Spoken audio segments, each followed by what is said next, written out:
And today we are going to have the discussion of the summary of the first poem, The Frog and the Nightingale by Bikram Seth. Friends, the poem as it is titled is of two opposite characters.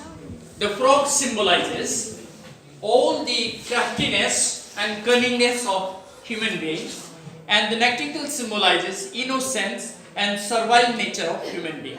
So these two creatures are symbols of mankind, and therefore this poem starts with the character of these two opposite creatures.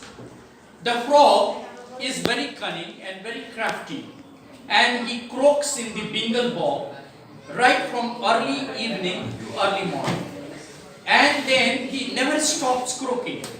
His croaking is so loud and unpleasant that nobody can bear his cacophony.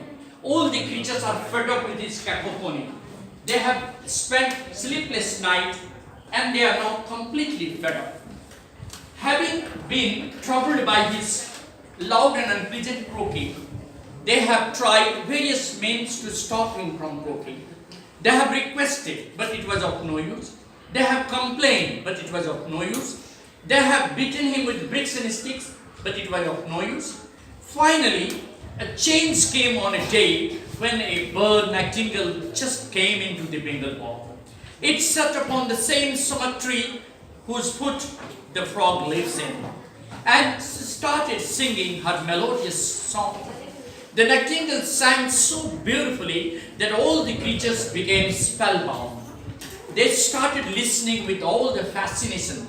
They got fascinated with her beautiful voice, and then they asked her to sing some more songs. The nightingale got encouraged with the loud applause of the audience. She just thought it was brilliant to sing for them. The next day she was getting ready to sing.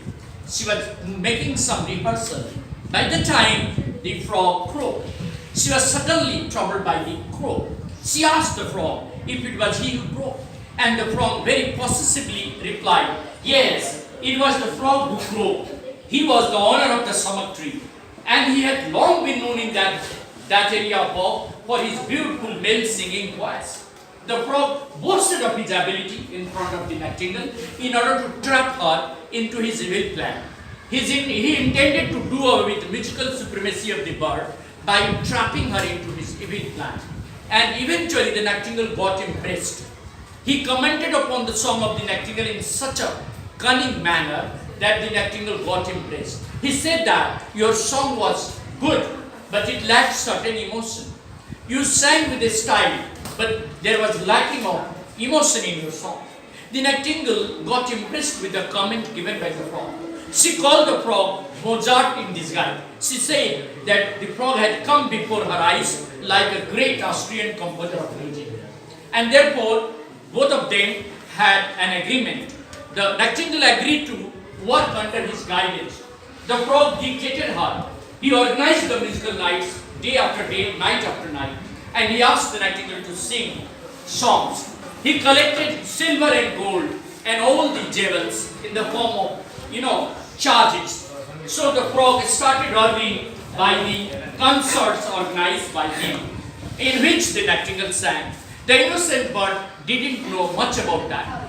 The frog started giving her training in the rain that spoiled her voice, and she was asked to sing night after night, day after day, without rest. As a result, she was overstrained, and eventually she got her voice rough.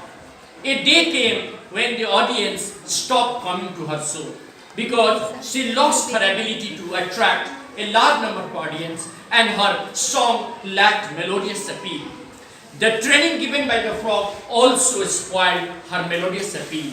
And then eventually the audience stopped coming to her show.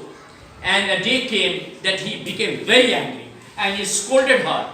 She became blind with tears. She became nervous, and in attempt to puff up her lungs in order to sing with the expectations that the frog demanded. She burst one of her veins and eventually died. And that is how the story of the Nachtigall came to an end, with the evil, intention of the frog, whose only intention was to get rid of his rival. And once again, the frog sang in the Bingle Bog, having been unrivaled king of the bog. Thank you very much.